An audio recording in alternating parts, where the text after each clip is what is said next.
Something walks whistling past my house every night at 3:03. Every night, no matter the weather, something walks down our street whistling softly. You can only hear it if you're in the living room or the kitchen when they walk by, and it always starts at exactly 3:03. The sound starts faint, somewhere near the beginning of the lane near the Carson place. We're towards the middle of the street, so the whistling moves past us before fading away in the direction of the cul-de-sac. When I was younger, my sister and I would sneak into the kitchen some nights to listen. Mom and Dad didn't like that, and we'd catch hell if they found us out there, but they were never too hard on us since we always stuck to the one big rule. Don't try to look at whatever was whistling. My neighborhood is a funny place. I've lived here since I was 6 and I love it. The houses are small but well kept, good-sized yards, plenty of places to roam. There are a lot of other kids here my age. I turned 13 back in October. We grew up together and would always play foursquare in the cul-de-sac or roam around from back porch to back porch in the summer. This was a good place to grow up. I'm old enough to see it. And there's only the two strange things here: the night whistling and the good luck. The whistling never bothered me much. Like I said, I couldn't even hear it from my bedroom. But Mom and Dad don't like talking about it, so I've stopped asking questions. My dad is a strong guy, tall and calm. He has an accent since he moved to the US as a kid. His family, my grandparents, they're from the islands. That's what they call it. My dad, the only time he isn't so calm is if the whistler comes up. He talks a little quicker then, eyes move faster, and he tells us not to think about it so much and to always remember the one rule, the big rule. Don't try to look outside when the whistler goes past. Not that we could look even if we wanted. See, there are shutters on the inside of every window, thick pieces of heavy canvas that pull down from the top and latch to the bottom of the window frame. Each latch even has a small lock, about the size of what you'd find on a diary. Dad locks those shutters every night before we all go to bed and keeps the key in his room. My mom, I don't know what she thinks about the whistling. I've seen her out in the living room before at 3:03 when the sound starts. I could see her if I cracked my door open just an inch to peek. She's not out there often, at least I haven't caught her much, but once or twice a month I think she sits out there on our big red couch just listening. The whistler has the same tune every night. It's cheerful. Da-da-da-da-da-dum, da-da-da-da-da-dum. Remember how I said there are two odd things about where I live? Well, besides our night whistler, everyone in my neighborhood is really lucky. It's hard to explain, and Dad doesn't like us talking about this part much, either, but good things just seem to happen to people around here a lot. Usually, it's small things, winning a radio contest, or getting an unexpected promotion at work, or finding some arrowheads buried in the yard, you know, the authentic kind. The weather is pretty good and there's no crime, and everybody's gardens bloom extra bright in the fall. A million little blessings, I've heard my mom say about living here. But the main reason we stay here, why we moved here in the first place, is my sister Nola. She was born very sick, something with her lungs. We couldn't even bring her home when she was born, only visit her in the hospital. She was so small, I remember, small even compared to the other babies. A machine had to breathe for her. We moved into our house here to be closer to the hospital. As soon as we moved here, Nola started getting better. The doctors couldn't figure it out. They chalked it up to whatever they were doing, but we all could tell they were confused. But my parents knew, even I knew, Nola getting better was just another of the million little blessings we got for living in our neighborhood. So that's why we stayed even after we found out that, for every small miracle that happens here every day, now and then, some bad things happen. But they only happen if you look for the whistler. See, our neighborhood has a welcoming committee. They show up with macaroni casserole and a gift basket and a manila folder whenever someone new moves. They're very friendly. 4 people showed up when we moved in 7 years ago. The committee made small talk, gave me a Snickers bar, and took turns holding Nola. It was her first week out of the hospital, so they were extra careful. Then the committee asked to speak to my parents in private, so I was sent to my room where I still managed to hear nearly every word. The welcoming committee told my parents about how nice the neighborhood was, really exceptionally, hard to explain kind of nice. And then they told my parents about the even harder to explain whistling that happened every morning at 3:03 and ended at the tick of 3:05. The group, our new neighbors, warned my parents that the whistling was quiet, would never harm or hurt us, as long as we didn't look for what was making the sound. This part they stressed, and I pushed my ear into the door straining to hear them. People who went looking for the whistler had their luck change, sometimes tragically. A black cloud would hang over anyone that looked. Anything that could go wrong, would. The manila envelope the committee brought over contained newspaper clippings, stories about car crashes and ruined lives, public deaths and freak accidents. Not everyone dies, I heard the head of the committee tell my dad. But the life goes out of them. Even if they live, there's no light in them ever again, no presence. My mom, I could tell she wasn't taking it seriously. She kept asking if this was some prank they play on new neighbors. At one point my mom got angry, accused the committee of trying to scare us out of our new home, asked them if they were racist on account of my dad being from the islands. My dad calmed her down, told her he could tell our new neighbors were sincere and they were just trying to help us. He explained that he grew up hearing these kinds of stories from his mom and that he knew there were strange things that walked among us. Some of those strange things were good and some were bad, but most were just different. After the committee left, Dad went out to the hardware store, bought the canvas blinds, the latches, and the locks and installed them on every window in the house after dinner. That first night in our new house, I crept out of my room at 3 a.m., only to find my dad awake sitting on the living room couch, holding my sister. My dad held up his finger in a shh motion but patted the couch next to him. I sat and we waited. At exactly 3:03 we heard the whistling. Da-da-da-da-da-dum. Da-da-da-da-da-dum. It came and it went just like our neighbors said. The whistling returns each night and we never look and we enjoy our million little blessings every day. Nola breathes on her own and she's grown into a strong, clever girl. My dad even joined the welcoming committee. We don't get new neighbors often, why would anyone want to leave? But when a new family moves in, my dad and the committee bring them macaroni casserole, a gift basket, and a manila folder. I can always tell by the look on my dad's face when he comes back if the family took the committee seriously or if we'd be getting new neighbors again very soon. Not long ago a family moved in directly next to us. The previous owner, Maddie, passed away at age 105. She'd lived a good, long life. Our new neighbors seemed like they'd fit in just fine.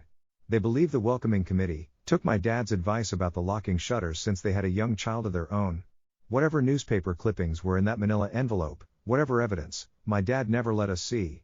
But I imagine it must have been awfully convincing since our neighbors got along with no issues for the first month. One night, when our new neighbors had to leave town, they sent their son, Holden, to stay with us. He was 12, a year under me in school. I didn't know him well before that night, but as soon as his parents dropped him off after dinner I could tell it was going to be a bad time. Do you know who is always out there whistling every night? Holden asked the moment the adults left the room. The three of us were sitting in the den, some Disney movie playing idly on the television. My sister and I exchanged a glance. We don't talk about that, I said. I think it's that weirdo that lives in the big yellow house on the corner, Holden said. Mr. Tolles? My sister asked. No way, he's really nice. Holden shrugged. Be a psycho killer, then? Nola tensed. We don't talk about it, I repeated. Let's go in my room and play Nintendo. We spent the next few hours playing games, eating popcorn and then watching movies. A typical sleepover, but I could see Holden was getting antsy. After my parents had wished us a good night, locked the blinds, and gone to bed, Holden stood up from his beanbag and walked over to where Nola and I were sitting on my bed. Have you ever even tried looking? He asked. It's nearly time. Like most sleepovers, we'd conveniently ignored any suggestion of a bedtime. I was shocked to see he was right, it was almost 3 a.m. I sighed. We don't? See, I can't even try to look because my dad locks the blinds every night and hides the key, he continued, ignoring me. So does our dad, said Nola. No, replied Holden. No, he doesn't. You saw him do it, I said, a little sharper than I meant to sound. Holden grinned. Your dad locks the blinds, yeah, but he doesn't hide the key. He keeps it right on his normal keychain. So? I asked, worried I already knew what he would say next. Because I had noticed that my dad didn't bother hiding the key anymore after all of these years. Because he knew we took it seriously. So, after your dad locked up but before your parents went to bed, I went to the bathroom. And on my way, I may have peeked into their room, and I may have seen your dad's keychain on his nightstand, and I maybe went and borrowed the key to blinds. Nola and I stared and his grin only grew wider. You're lying, I said. Holden shrugged. You can check if you want. Just open your parents' door and look, you'll see his keychain right there on the nightstand.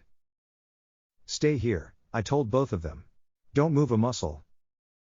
I hurried over to my parents' room but hesitated at the door. If Holden wasn't lying, my dad would be beyond angry. I was scared thinking about it. But more scared of an open window with the Whistler right outside. I opened the door, barely an inch, and looked in, but it was too dark to see. Taking a deep breath, I walked into the room. 2 steps into the dark I froze. The whistling started. And I could hear it clearly, from my parents' room. I never realized, but they must have heard the sound every night since we moved into the house. They never told us. I don't think I could have slept through it. I stood there, listening to the whistling come closer, unsure whether I should turn on a light or call out for my dad. Soft sounds from the living room brought me back to reality. Nola, I yelled, running out of my parents' room. Holden and Nola were standing near the front door next to a window. Holden wasn't lying. I could see him fumbling with the lock on one of the blinds. I heard a click. He did have the key. Holden let out a quick laugh. Nola stood next to him, hunched up, afraid but maybe curious. The whistling was right outside our house now. I think I made a sound, called out. I can't remember. Time felt frozen, clock hands nailed to the face. But I found myself moving. I'm not fast, I've never been athletic. Somehow, though, I covered the space between myself and Nola in a moment. My eyes were locked on her, but I heard Holden pull the blind all the way down so it could release. I heard the snap of it start to raise, and I heard the whistling just on the other side of the window. But I had my arms around Nola and I turned us so she was facing away from the window. At the same time, I jammed my eyes shut. The blind whipped open. The whistling stopped. I felt Nola shaking in my arms. Don't look, okay? I told her. Don't turn around. We were positioned so that she was facing back towards the hallway and I was facing the window. My eyes were still closed. I felt her nod into my shoulder. I, out with the arm not holding Nola, and tried to touch Holden. My hand brushed against his arm. He was shaking worse than Nola. Holden? I asked. Silence. I reached past him and gingerly felt for the window, eyes still sealed shut. The glass was cold against my fingertips, colder than it should have been for the time of year. I moved my hand up the window, searching for the string to the blind. The glass began to get warmer the further I reached, and there was a gentle hum feeding back into my fingertips. I tried not to think about what might be on the other side of the window. Finally, I touched the string and yanked the blind shut. I opened my eyes. In the dim light leaking out from the kitchen, I could make out Holden, pale and small, staring at the now closed window. Holden? I asked again. He turned towards me and he screamed. Everything became a flurry of motion. Lights sparked to life in the hall, then the living room. My parents' footsteps thudded across the hardwood floor. I didn't turn to look back at them. My eyes were glued to Holden. He was pale, had bit his lip so hard there was a thin red line of blood running down his chin, and he'd wet himself. What happened? My dad asked from behind me. I managed to swivel away from Holden and look back. He looked. I'd never seen my dad scared before, but I saw it that night, in that moment, an old, ugly terror stitched on his face. A parent's fear. Just Holden? He mouthed to me. I nodded yes. My dad let out a breath. He looked so relieved I nearly expected him to cheer. But then he turned to Holden and my dad's face changed. I wondered if he felt bad for feeling good that Holden was the only one that looked. There was a knock at the door. We all froze. Holden whimpered. Don't answer it, my mom said. She stood at the threshold of the hall. I'd always thought she was a skeptic and just my dad about the windows and the Whistler, but that night we were all believers. I noticed that both of my parents held baseball bats they must have taken from their bedroom. The knock came again, a little louder this time. Please don't open the door, Holden whispered. My dad walked over to him, hugged him close. We won't, my dad promised, still holding his bat. Nothing is coming in here tonight. Thud thud thud. This time the knocking was loud enough to rattle the door. Holden screamed again and Nola clutched her arms around my neck. My mom came over and knelt down next to us, wrapping my sister and me close. Thud thud thud. Call the police, my mom whispered to my dad.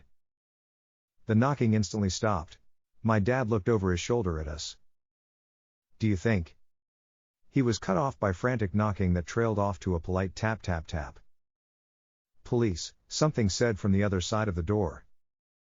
The voice from outside sounded exactly like my mom, like a parrot repeating the words back to her.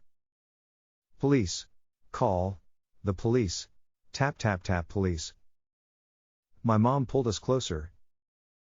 Police. Police. Police. Police.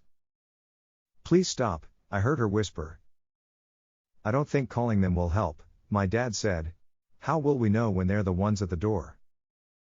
The knocking came back harder than before. The door shook. Then it stopped. After a long moment, I heard the knocking again, but it was coming from our back door. We all turned together towards the back door, but the knocking immediately returned to the front door. Front to back to front, loud then quiet then loud again. Suddenly, the sound was coming from both doors at once, big, heavy blows like a sledgehammer. Then something started rapping against all of the windows in the house, then the walls. It was like we were living inside a drum with a dozen people trying to play at once. Or we were and something was attempting to claw us out of our shell. Stop, Holden yelled. The knocking died. I won't tell, Holden said, staring at the door. I promise I won't tell anyone what I saw. Just please go away. We waited for nearly a minute. Then we heard it, a soft tap tap tap coming from the window Holden had looked through earlier. Holden started to cry, sobbing like a prisoner watching gallows being built outside their cell. My dad held him, brushed his hair but never lied to him, never told him things would be okay. The tapping at the window went on for the rest of the night. We huddled together in the living room for I don't know how long. Eventually, my mom tried to take us kids into my room while my dad stayed to watch the door. But the second we moved into my bedroom, the knocking came back, so loud it was possible to ignore. I was afraid the door couldn't take it. We went back to the living room and the knocking stopped. Only the tap tap tap on the window remained. None of us slept that night. The tapping stopped around 7 a.m. That's about the time the sun comes up here. We waited another 2 hours before my dad opened the blinds from one window. He made us all go back to my parents' bedroom first. I heard him open the door then come back in.